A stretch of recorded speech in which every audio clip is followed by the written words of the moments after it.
Hey garden friends, welcome back to Not Quite Homesteading, ESK Garden channel. So glad to have you guys back. Today we're going to be in the garden and I'm going to walk you guys through my raised bed plan.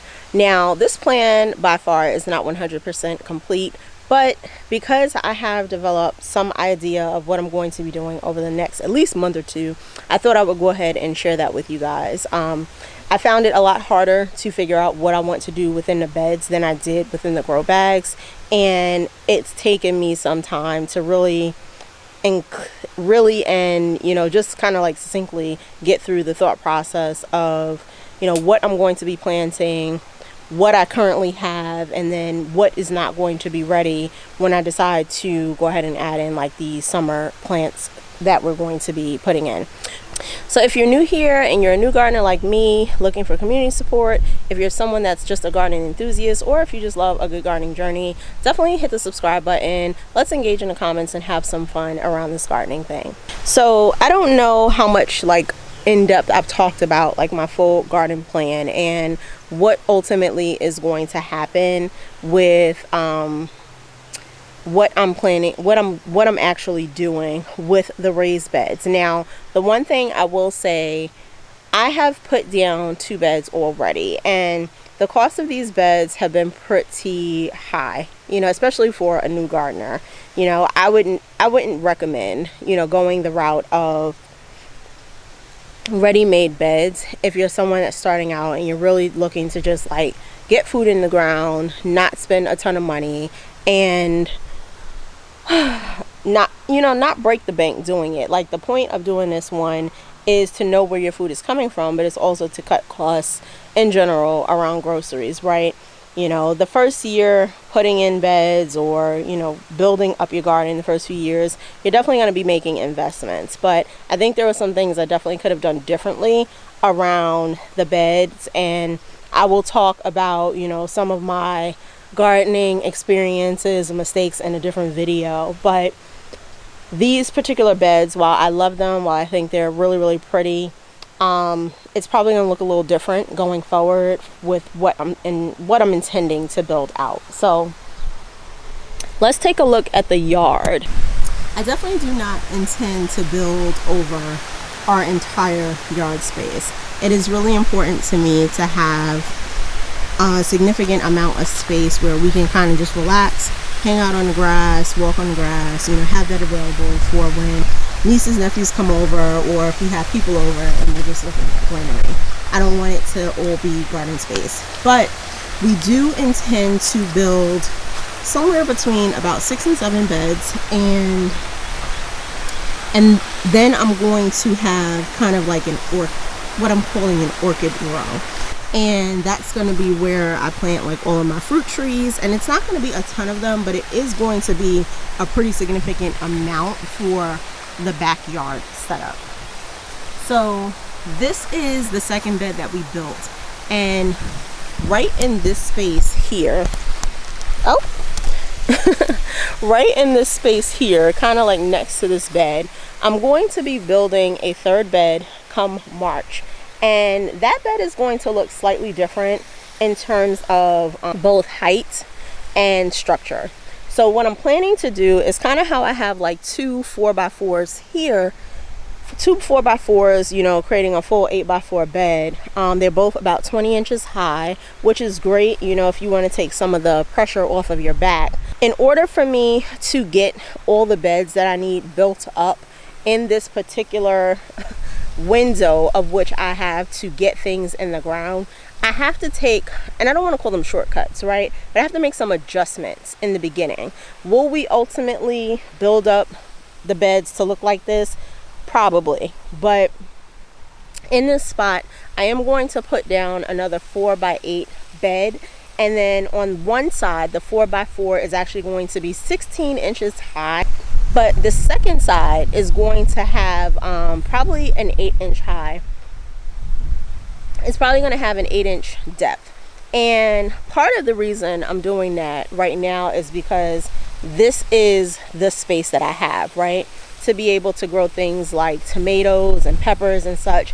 And when you're growing indeterminate tomatoes, they are not a plant that needs to be 20 inches off the ground to start with. So That's going to give me a lower bed to work with to be able to plant those tomatoes in and give them room to grow up without them growing so tall that I can't reach them. And it's also going to create kind of a staircase aesthetic where you have the high beds on this end and they'll come down, you know, a little bit in each bed.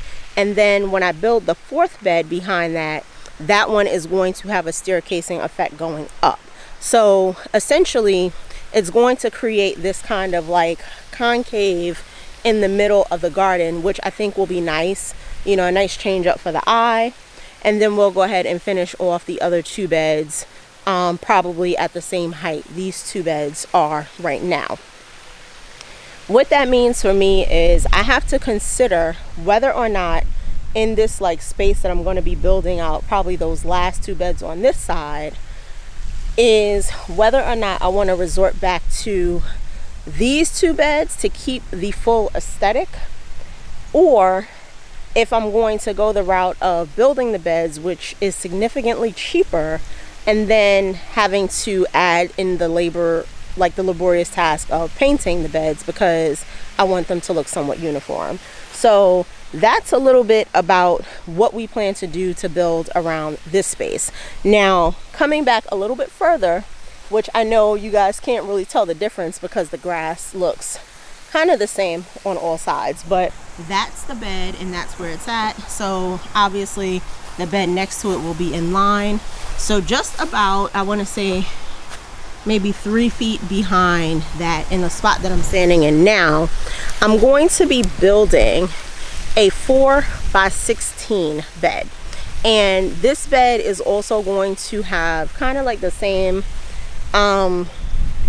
staircasing structure. And the reason I'm doing that is because I am going to be growing corn on one side, another plant that does not need to start 20 inches off the ground because it will just be way too tall by the time the plant, you know, finishes growing. And I want to have that one probably about 8 inches as well to start. I may build that one up to 12 inches at some point, or I may just make it 12 inches and only do, you know, half the soil so that the plants can grow up. On the other 4x8 side with the corn, I'm going to be relatively using that bed for kind of like melons and vining plants. So things like vining squashes, anything else that I can put up that needs to be able to go up and over. And I can do that without blocking sunlight from other plants. So that is the plan, and that bed will be about 16 inches high as well. Now, will I build them up at some point to be a little bit higher? I probably will. You know, again, 20 inches is a pretty good amount of depth, but it still puts you at an awkward bend, and it still does put pressure on your back. And I'm really trying to eliminate that pretty early on. Now, after we put down the 4x16 bed, which will be roughly, you know, about this spot right here, it'll probably start like here and go across just a little bit. There's going to be what I'm calling an orchard row, right? So that's where I'm kind of in line here, just a little bit past like my neighbors' endings of their like little row trees. This is where I'm going to be planting fruit trees. Now, I am going to maintain my fruit trees in containers. For one, I don't want to go through the hassle of, you know, property owner association, getting approval to put trees in the ground, but I also just don't want trees in the ground. You know, that's my personal preference. I want to be able to move them. If I decide to move from here, I want to be able to take my stuff with me, you know, for any reason. But I also want to make sure that I'm not making any super long-term commitments when I'm just kind of starting out and, you know, finding myself in a situation where I'm now having to like excavate trees from the ground. And I don't want to do that. So I am going to have like a container orchard row. And then what I'm going to do is kind of build some type of fencing structure around it, like a little garden fence, nothing crazy. Try to make it look pretty on the outside, but have those trees where they'll kind of line the garden around the back. Now where I am specifically, we do get pretty much full sun for most of the day, most of the daytime sunlight hours. We get the sun that rises behind us in the east. We get that southern sun to this side, which kind of beams down all day. You know, when we get to probably about May up through maybe September, that sun is literally right here over us on the southern side, beaming down on the garden. And then when we get closer to those summer months, the west, the sun sets literally in this little crevice between my house and the neighbor's house. So the garden is getting sun, like full sun, most of the day. And then even on the northern side, where we tend to get a little bit less in most spots, on the corner edge of like my patio, where I will have some of the patio plants, that corner edge gets sun pretty much until about 6 o'clock in the day as well. So I'm not concerned about the trees blocking off any, necessary sunlight or anything like that for the garden. I'm also not concerned really about like the vining plants blocking off sun from the trees. But that is the overall garden plan. Now, I originally wanted 7 beds in total, and I may settle on 6 depending on what I end up having to do with the center space that will be inside the actual grow beds, because I want to move the, you can see here, I want to move the grow bags like off the patio as much as possible. There probably will still be some for sure, but I want to try to keep them contained to the space that I'm calling the garden space. And then once the garden is built out, that will still leave us plenty of room on this side, the back side of like the yard and all that good stuff, to have lots of greenery, just green grass, nice landscape, and for us to be able to kind of be out here walking around, playing and doing all that good stuff. So that is the layout plan. Now, as far as my planting plan for the beds that are going down in March and April, I'm trying to really not overdo this, right? Where I'm putting too much pressure on myself, both physically and financially, each month to get this stuff down. I'm making my best effort to meet the deadlines for our planting and, deadlines, but meet the suggested timing for planting in my zone and in my climate, especially because it gets so hot and humid here that there is going to probably be a window for some of these plants where they're going to go on pause. They're probably not going to survive through like July and August, and then we'll have to plant like fall plantings again. So I do want to make the most of the time that I have before it gets so uncomfortable here that the plants just give up on life. So when it comes to an actual plan and layout, now it is a little windy. I'll try to put a snapshot of this on the actual screen, but in this bed right here, which is this first bed, and I know it makes it difficult to see with the screen, you guys, but just bear with us because I'm just not gonna take this whole screen off because I need my plants covered. But in this first bed here, right now I have garlic growing, I have some lettuces and some celery that I initially was planning on I was planning on picking up and moving to a different location. I am in this first 4x4 going to be planting peppers, eggplants, chives, tarragon, and the garlic will remain here. So I'm hoping that by the time it is time for my pepper plants to grow in, these lettuces will have built really nice heads and can be pulled. And then I'm deciding right now if I want to leave this celery or not, because it has struggled from the time that I actually planted it, and now it looks like the stalks are actually starting to do what celery stalks are supposed to do. In this little 4x4 here, where I currently have quite a few of my brassicas, I am going to be leaving the kale that's in front here, and then behind that I'm going to be sowing some beets. So that'll be once these cabbages actually come out, which I'm hoping that these red cabbages do something, because it seems like they just are having some trouble heading. I'm gonna do golden beets on this side, and then I'm gonna do French breakfast radishes on this side. And then behind that, which I can start planting probably right about now, because you can see like the green cabbages, they are heading. So those should be coming out sometime in the next month or so. I'll be sowing some iceberg lettuce, and then in this little corner up front here, which I'm actually going to do that probably the next day or two, I'm going to be sowing some bib lettuce so that we can have some more lettuce varieties. And then in this corner up here, I am going to keep the collards. So for this bed, what I'm actually going to end up doing is I'm going to end up adjusting this, and I'll probably be doing this with PVC pipes. These are fiberglass. Like, the pipes themselves are fine, but if you guys can see here, this keeps happening. Like, these plastic pieces keep snapping with the wind that we have. So I'm actually going to be putting some PVC pipes down in here, and hopefully that will create a more sturdy setup. And then what that will allow me to do is open this side of the bed up, because the peppers don't need to be covered, neither does the eggplant, and neither does the things that are going to be in this bed with it. But I am going to keep this side covered.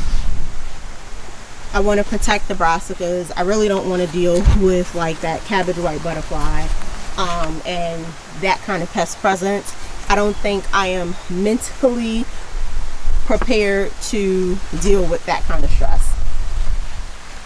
And then in this bed, where we currently have like our cauliflower and broccoli and some of our other brassicas, I did decide that I'm going to keep this bed closed as well. And then I will keep these collards up here that are kind of like lining the front part of this bed, if you can see that, as well as like the mustard plants. The mustard plants that I planted here on the side, I didn't really plant for eating purposes. I planted those to kind of be the I guess, it's not really a, no, it's not a cover crop, a trap crop, that's what it's called, for, you know, if they happen to get eggs on the net or anything like that. I feel like from what I understand, mustard is kind of like a preferred option over brassicas if they can.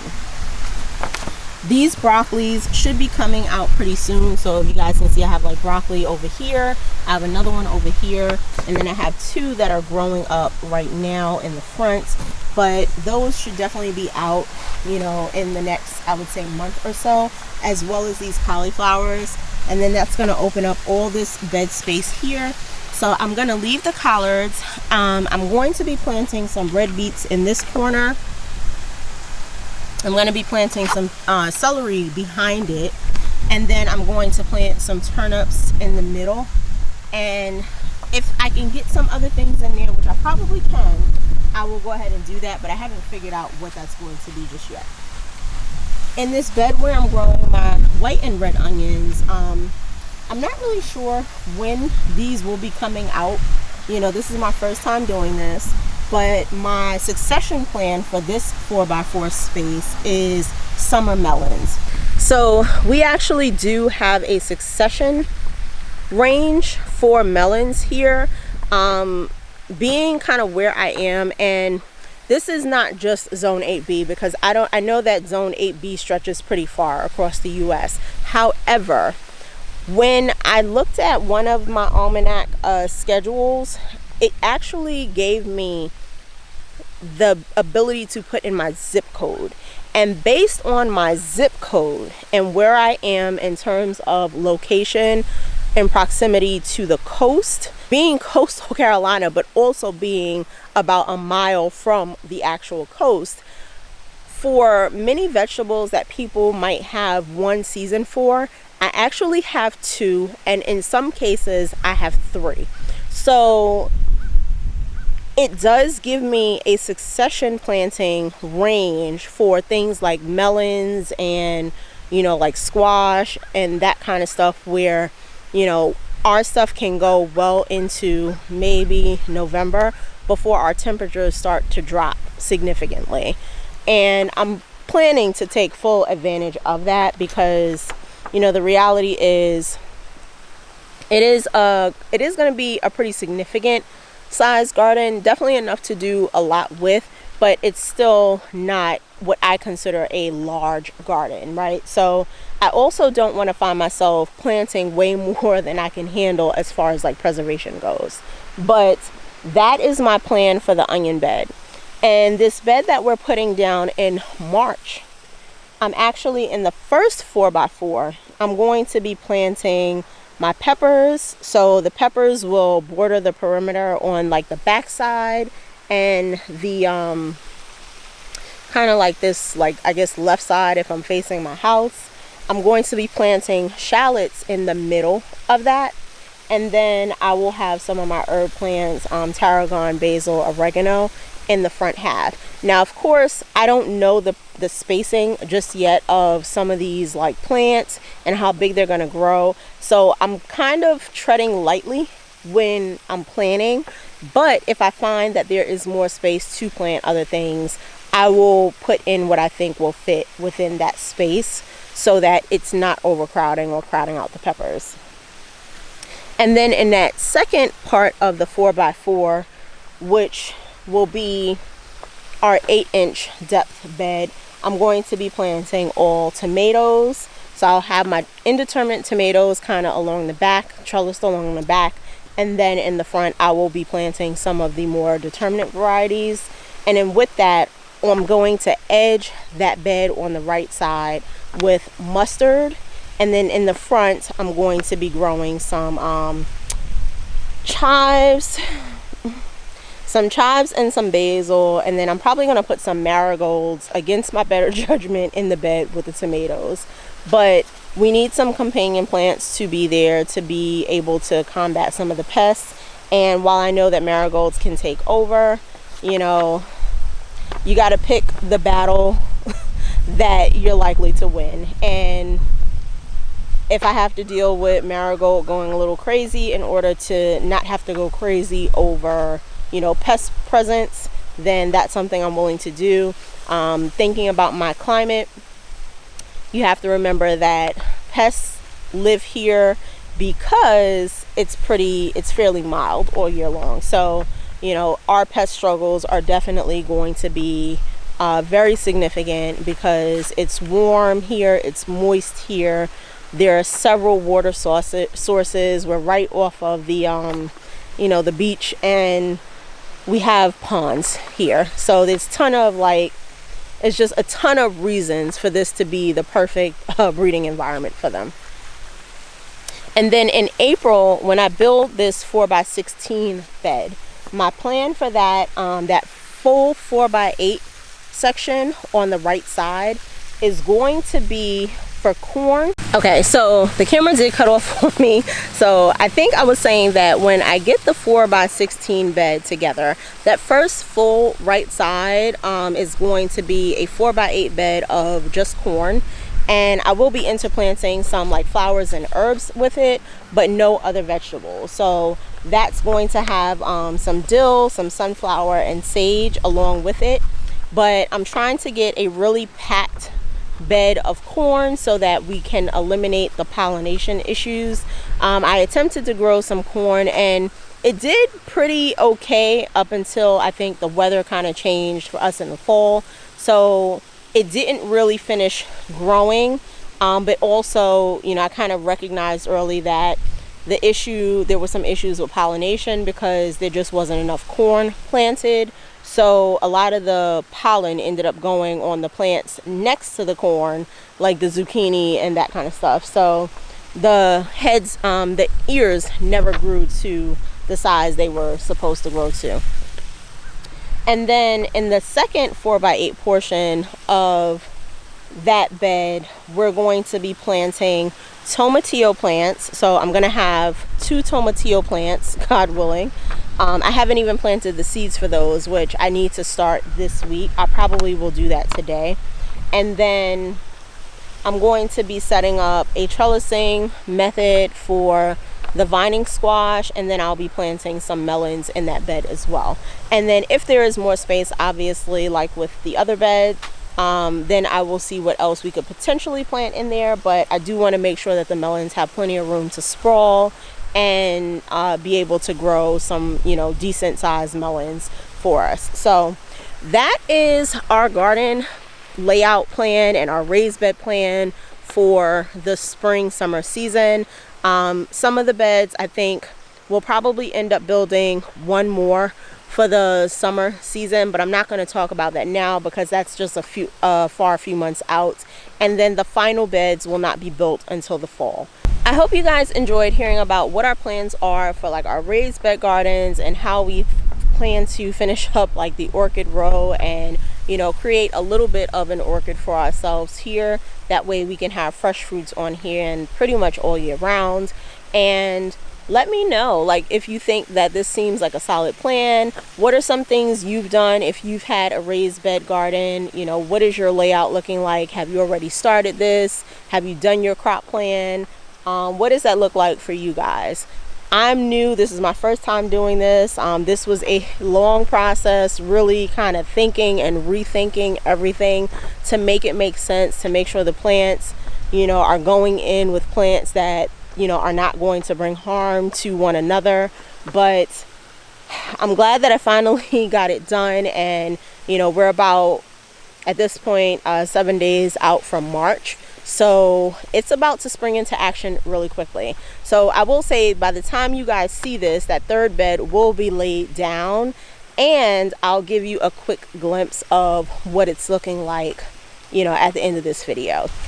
I appreciate you friends for taking time out to spend with me today in the garden to hear about my plans and just to be an encouraging part of this journey with me. Let's continue to learn, sow, and grow together. And until our next garden update, bye.